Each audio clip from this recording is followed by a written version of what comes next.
আবারও চাকরিহারা এক শিক্ষিকার মৃত্যু, শোকাচ্ছন্ন এলাকা। আদালতের রায়ে চাকরি হারিয়ে দিশেহারা হয়ে পড়ে বহু শিক্ষক শিক্ষিকা। This channel does not promote any violent, harmful or illegal activities. All content provided by this channel is meant for an educational purpose only.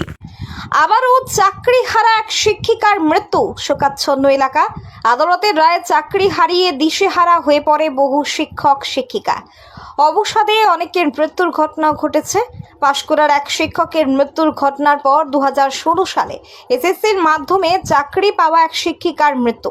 আবারও না ফেরার দেশে চলে গেলেন মেছেদার কাকডিহির বাসিন্দা অর্পিতা দাস মাইতি। উনি দীর্ঘ 7 বছর তমলুকের ডহরপুর তপশিলি হাই স্কুলে একাদশ দ্বাদশ শ্রেণীর শিক্ষা বিজ্ঞান বিষয়ে শিক্ষকতার কাজ করেছেন। চাকরি চলে যাওয়ায় ও সর্বশেষ এসএসসি পরীক্ষায় অ্যাডমিট কার্ড বাতিল হওয়ায় মানসিক অবসাদে ভুগছিলেন। অবশেষে বেশ কিছুদিন নিউরোলজিক্যাল ডিসঅর্ডারে ভুগছিলেন।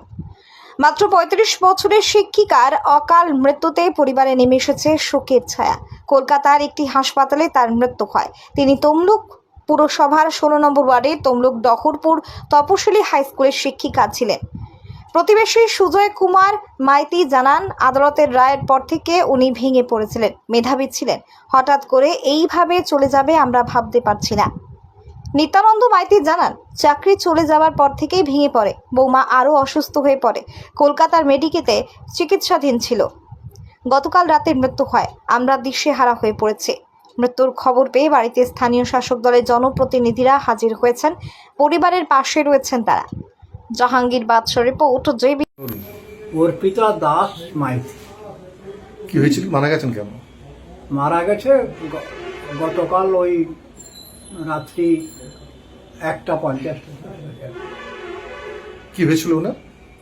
ওই ব্যাগমনি ক্ষয় ছিল বলছে।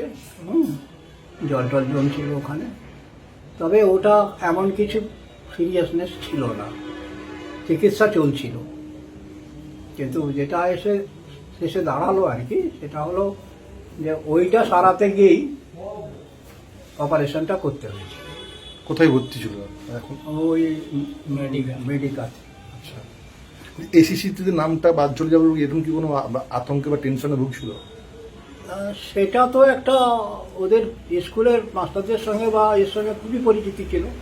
আর দ্বিতীয় কথা ছিল, ওকে আবার এক্সামিনার করে দিয়েছিল, 2 বছর এক্সামিনারও করেছে এডুকেশানে। এখন খুবই ভালো পজিশনে ছিল, মানে ডিরেকশন।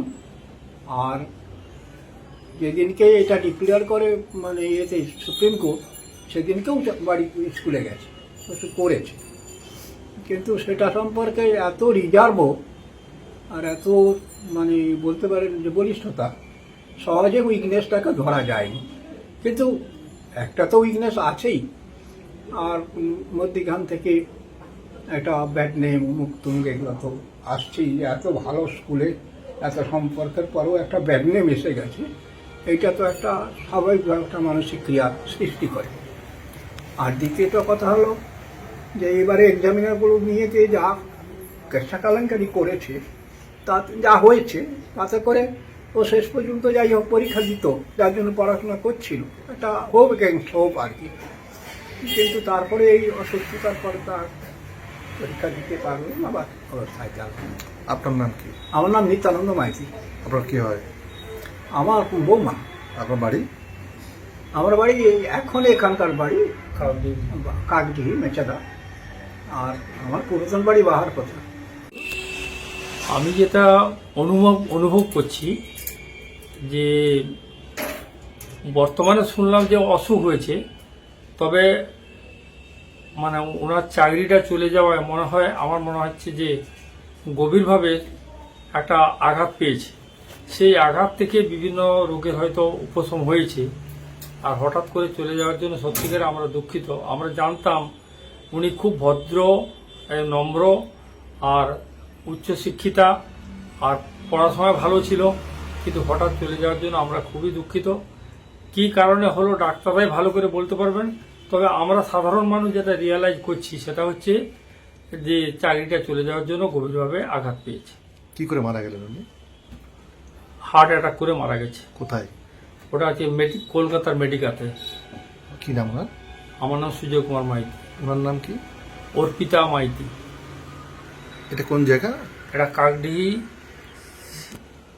মূলত কি এই স্কুলের চাকরি চলে যাওয়ার পরে কি একটা আতঙ্কিত হয়ে মানসিক ভারসাম্য? আমার মনে হচ্ছে তাই। আমার মনে হচ্ছে, তার ডাক্তাররা ভালোভাবে বলতে পারবেন।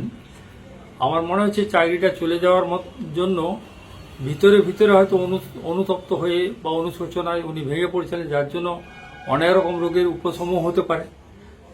আমার এটা অনুভব। এটা নতুন করে তার এসএসসি দিতে পারেনি? না, নতুন করে প্রিপারেশন নিচ্ছিল আবার পরীক্ষার জন্য।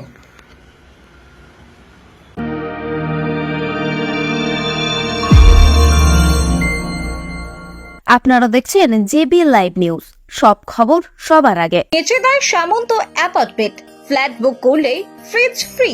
এই অফারটি 22 সেপ্টেম্বর থেকে 21 অক্টোবর 2025 পর্যন্ত। G+4 2 BHK অথবা 3 BHK স্বপ্নের শহর মেচেদাতে সামন্ত অ্যাপার্টমেন্ট। হাতের কাছে rail station, central bus stand, বাজার, nursing home, park, school, lift, car parking, 24 ঘন্টা বিদ্যুৎ পরিষেবা, 24 ঘন্টা সিকিউরিটি। আমাদের যোগাযোগ নাম্বার 9647006653 অথবা 9800082901।